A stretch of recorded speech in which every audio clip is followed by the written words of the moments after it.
में आगे बढ़ते हैं। गाजा में इंसानी बहरान बदस्तूर जारी है, बल्कि हालात बद से बदतर होते जा रहे हैं।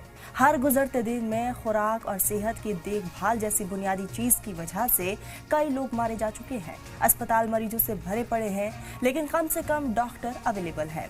वही अस्पताल में बेड के ना के बराबर है। गाजा के कई बच्चों के एक नए ग्रुप ने बुध के रोज उर्दन में तिब्बी इलाज हासिल किया है। आपको बता दें कि जॉर्डन अपने अस्पतालों में गाजा वालों के लिए इलाज फराहम कर रहा है। मिस्र रेड क्रॉसिंग सोसाइटी के मुताबिक पिछले 2 हफ्तों में तकरीबन 1000 इमदादी ट्रक राफा के रास्ते से दाखिल होने हैं। उनमें से 800 ट्रक गाजा पहुंच चुके हैं, लेकिन अभी भी इजराइल की तरफ रुकावट का सामना है। इस बीच अक़वाम मुत्तहिदा का कहना है कि गाजा की सूरत हाल तबाहकुन है। यूएन की जानिब से कहा गया है कि गाजा को इंसानी ज़रूरियात को पूरा करने के लिए रोज़ाना 600 इमदादी ट्रक की ज़रूरत है। वहीं हमास का कहना है कि वो गाजा में अपने जेर हिरासत बंधकों को इमदाद पहुंचाने के लिए रेड क्रॉस के साथ ताउन करने के लिए तैयार है, लेकिन शर्त यह है कि इजराइल गाजा में इमदाद पहुंचने दे और इमदाद की तकसीम के दौरान फिजाई हमले ना करे। गाजा की वजारत सेहत के मुताबिक जंग शुरू होने के बाद से गाजा में तकरीबन 200 फिलिस्तीनी भूख से अपनी जान गंवा चुके हैं। उनमें से आधे से ज्यादा बच्चे शामिल हैं।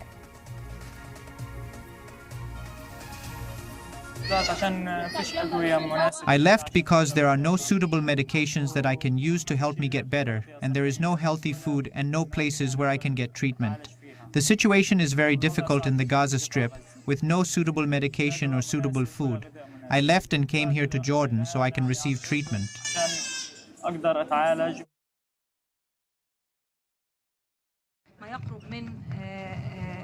Nearly 1,000 trucks carrying approximately 14,500 tons have entered, 800 trucks of which have already arrived at destination.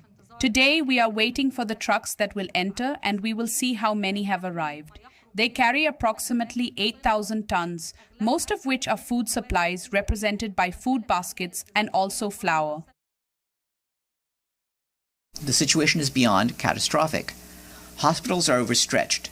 Patients are lying on the floor or in the streets, suffering as beds, medical supplies, and equipment are severely lacking.